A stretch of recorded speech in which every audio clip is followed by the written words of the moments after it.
बिस्मिल्लाहिर्रहमानिर्रहीम। मोहतरम नाजरीन, अस्सलामु अलैकुम। मोहतरम नाजरीन, आज का वाक़या सुनने के लिए हमारे साथ जुड़े रहें। बनी इसराइल में दो भाई थे, जिनमें से एक भाई मुसलमान और दूसरा भाई काफिर था, और दोनों भाई दरिया में मछलियों का शिकार करते थे। जो काफिर था वो बुत को सजदा करता और उसे अपना खुदा मानता। जब काफिर मछलियों के लिए दरिया में जाल डालता तो इस कदर मछलियां आ जाती कि उनको खींचना भी मुश्किल हो जाता, मगर जब मुसलमान दरिया में जाल डालता तो सिर्फ एक मछली आती। उस पर सब्र करता और अल्लाह का शुक्र अदा करता। एक रोज मुसलमान की बीवी अपने घर की छत पर गई तो उसकी नजर काफिर की बीवी पर पड़ी, जो जेवर और बेहतरीन लिबास में आरास्ता थी। मुसलमान औरत के दिल में वसवसा पैदा हुआ कि काश मैं भी ऐसी होती,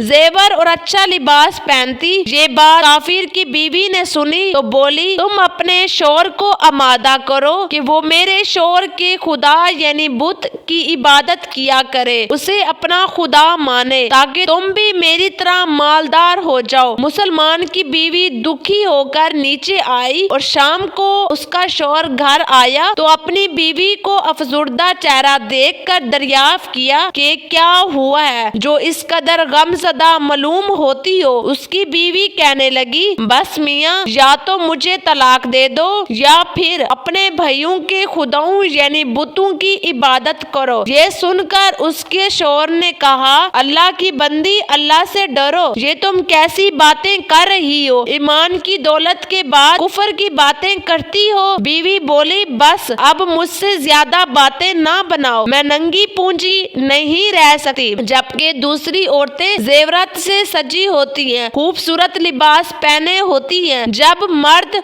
मोमिन ने देखा औरत जिद पर उतर आई है, उसका इसरार हद से गुजर चुका है, उसने अपनी बीवी को तसल्ली दी और कहा कि घबराने की जरूरत नहीं, मैं कल से मजदूरों में जाकर मेहनत करूंगा और रोज 5 दिनार दूंगा, इसी तरह अपनी हालत को दुरुस्त कर लेना। ये सुनकर औरत खुश हो गई। अगले रोज वो मुसलमान मोमिन मजदूरी की तलाश में निकला। किसी ने भी उसे काम पर ना रखा, जिसके पास जाता वो इनकार कर देता। भला आखिर वो मायूस होकर किसी दरिया के किनारे पहुंचा और शाम तक अल्लाह ताला की इबादत में मसरूफ रहा। रात को जब घर आया तो बीवी ने दरियाफ्त किया, आज तुम कहाँ गए थे? तो वो कहने लगा कि बादशाह की खिदमत में था। बादशाह ने मुझसे 30 दिन काम करने की शर्त रखी है, वो 30 दिन के बाद पैसे देगा। उसकी बीवी बोली, वो बादशाह तुमको क्या देगा? तो उसने जवाब दिया कि मेरा बादशाह बड़ा रहमदिल, बड़ा करीम है और उसकी खजाने माल दौलत से भरे हुए हैं, मैं जो भी चाहूंगा मुझे वो ही देगा। इसी तरह वो अपनी अल्लाह ताला की इबादत में मसरूफ रहा। आखिरकार महीने में एक दिन बाकी था तो उसकी बीवी ने कहा, सुनो मियाँ, कल अपने बादशाह से मजदूरी लेकर आना, और अगर कल तुमने मुझे मजदूरी लाकर ना दी तो मुझे तलाक दे देना। ये सुनकर उसकी परेशानी लाहक हुई कि कल मैं अपनी बीवी को क्या कहूँगा। अगली सुबह वो यहूदी के पास चला गया। यहूदी से कहा, क्या तुम मुझे मजदूरी पर लगा लोगे? तो यहूदी बोला, ठीक है, मगर मेरे पास तुम्हारे खाने पीने का कोई बंदोबस्त नहीं। वो मर्द मोमिन रोजे की नियत करके काम पर लग गया। एक आदमी उसके घर गया, दरवाजा खटखटाया तो बीवी दरवाजा खोलने के लिए बाहर निकली तो उसने उसकी बीवी को 29 अशरफियां दी और कहा, ये तुम्हारे शोहर की मजदूरी है। तुम्हारा शोहर 29 दिन से बादशाह के काम में था, यहाँ तक कि उसने बादशाह को छोड़ दिया। अगर वो 30 दिन भी काम पर आता तो उसको 30 अशरफियां मिल जाती, लेकिन एक दिन वो यहूदी के पास चला गया। अगर वो मजीद बादशाह का काम करा तो बादशाह उसको मजीद अशरफियां देता। बस ये लो 29 अशरफियां, उनमें से एक अशरफी इसलिए कम है क्योंकि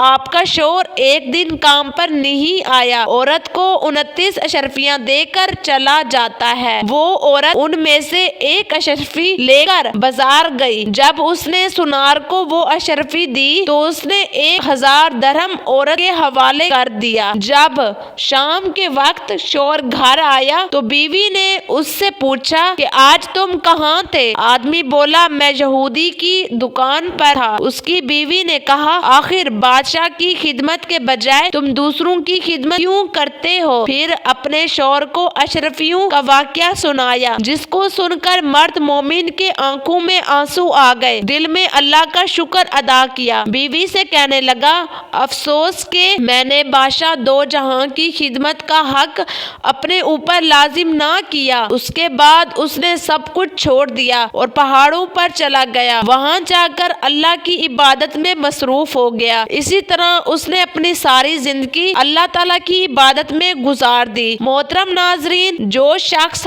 ہر حال میں اللہ کا شکر ادا کرتا ہے، اپنے رب سے ہی مانگتا ہے، اللہ تعالیٰ اسے بے پناہ رزق عطا فرماتا ہے۔ ہمیں چاہیے کہ حالات جیسے بھی ہوں، بس اللہ کا شکر ادا کرنا چاہیے۔ اللہ تعالیٰ نے قرآن مجید میں فرمایا شکر کرو تمہیں مزید دیا جائے گا۔ شکر کرنے والوں کو اللہ تعالیٰ بہت پسند کرتا ہے۔ اللہ تعالیٰ سے دعا ہے ہمیں ہر حال میں شکر کرنے کی توفیق عطا فرمائے، آمین۔